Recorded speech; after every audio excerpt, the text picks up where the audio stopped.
Oliver is still engaged in a fierce battle with Joseph. However, at the moment, Oliver is merely holding his ground and not retaliating. Joseph continues to taunt him as usual. Nevertheless, Oliver is not offended by his words. In fact, Oliver realizes that Joseph is not as arrogant as Andrews. It seems like all the insults Joseph is hurling are merely a duty. Joseph appears to be getting slightly angry and wants to end this fight with Frida's magic at close range. Oliver acknowledges that adding a spell to the attack range of a sword is a difficult technique. However, Oliver deliberately provokes Joseph to do so. On the other hand, Stacy and Faye, who have transformed, are ready to defeat Michaela. Stacy feels confident that she can handle Nano as long as she stays out of her reach. She intends to target Michaela only.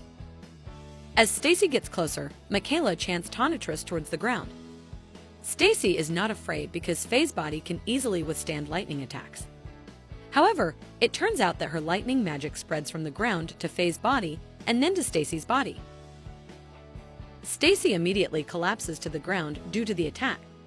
Faye is still standing and wants to help Stacy, but she is stopped by Nano. Michaela then explains that she has changed the nature of her spell. Previously, her lightning magic was focused on piercing the opponent. This time, her magic is focused on flowing. In other words, the lightning flowed on the outer surface of the body.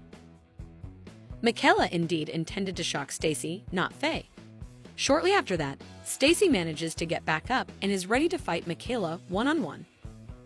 On the other hand, Oliver has managed to corner Joseph until they both end up in a shallow river.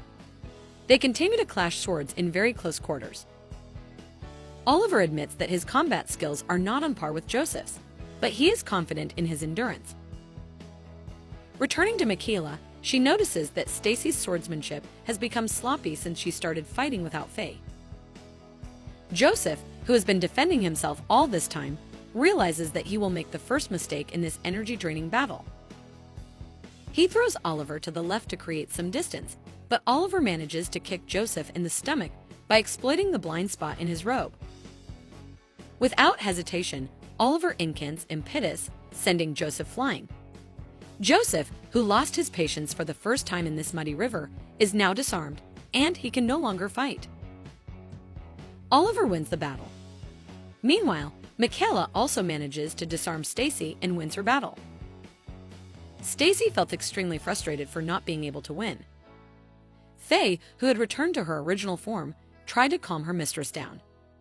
Seeing Stacy's behavior during the battle, Michaela became curious about one thing: whether Stacy and Faye had always hated Michaela from the beginning.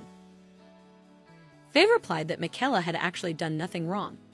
It's just that Michaela's presence was too dazzling for Stacy.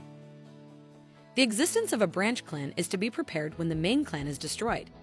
In other words, if something were to happen to Michaela someday, Stacy would have to be her replacement. Moreover, Stacy inherited the blood of Theodore McFarlane, just like Michaela. Nano had just learned about this. Biologically, Stacy could be considered Michaela's sister. However, Michaela was not allowed to think of her as a sister. Theodore also didn't acknowledge her as his daughter. This was a tradition in the old witch families where a great witch from the main clan passed down their blood to the branch clan. Theodore had also carried out this tradition. Stacy realized this truth when she was 10 years old. She finally understood why her father always ignored her. Stacy also had a new goal. She wanted to become someone greater than Michaela and be recognized as the daughter of Theodore McFarlane. Faye knew it sounded impossible. Even though Stacy won this battle, that dream would never come true. However, that was the only reason Stacy kept going. Suddenly, Nano remarked that Stacy didn't resemble Michaela at all. She said Stacy couldn't possibly replace Michaela. Let's say Michaela lost her life tomorrow. Nano found it impossible to treat Stacy as Michaela's replacement. Humans were different from tools. Each person lived as their own individual. Nano wanted to get to know Stacy as herself, not as someone else. Meanwhile, Joseph, who had been defeated, for some reason, remained seated in silence. Suddenly, he expressed a desire to share his past as well. Everyone gathered once again to listen to what Joseph wanted to say. He began to narrate his past at the Albright family residence. Among the servants, there was a girl who was the same age as Joseph. They often played chess together. The girl's name was Ima. She always lost to Joseph, but kept challenging him repeatedly. Ima continued to study diligently, gradually improving her skills. Then, one day, Ima finally defeated Joseph. Instead of feeling disappointed, Joseph was genuinely happy because it was the first time he saw someone's effort paying off. Overjoyed, Joseph even shared this with his parents. For some reason, his father suddenly cast a punishment spell on Joseph. He endured the punishment for half a day and was taught how to behave as an Albright. Joseph wanted to meet Ima again and talk to her. Unfortunately, Ima never came back. It turned out that during Joseph's punishment, Ima and her entire family had been wiped out. At that moment, Joseph realized that he was not allowed to lose. Victory and defeat were not his alone. Everything belonged to the Albright family. Indeed, when Oliver said his attitude seemed like a duty, he was correct. Suddenly, Joseph incanted Respondio, causing the ceiling of the second-floor labyrinth to crack. From there, a swarm of wasps emerged. Using his flying broom, Joseph took cover behind the wasps. As an Albright, Joseph intended to make today's events seem as if they had never happened. He would release them if they erased their memories of this incident. Stacy disagreed and impulsively attacked one of the wasps with Tonitrus. As a result, the other wasps became aggressive towards them. Fortunately, Guy had prepared a plant tool that could create a barricade from tree roots. All thanks to Katie, who had suspected that the roof of this place was a nest of wasps. Only Stacy and Faye remained outside. Faye felt undeserving of their help. However, Katie and the others didn't care about that. After they all entered, Katie used insect-repellent incense to drive the wasps away.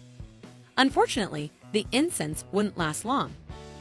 They are all brainstorming ideas to deal with this situation. Surprisingly, Oliver suggests surrendering because Joseph only wants them to erase their memories.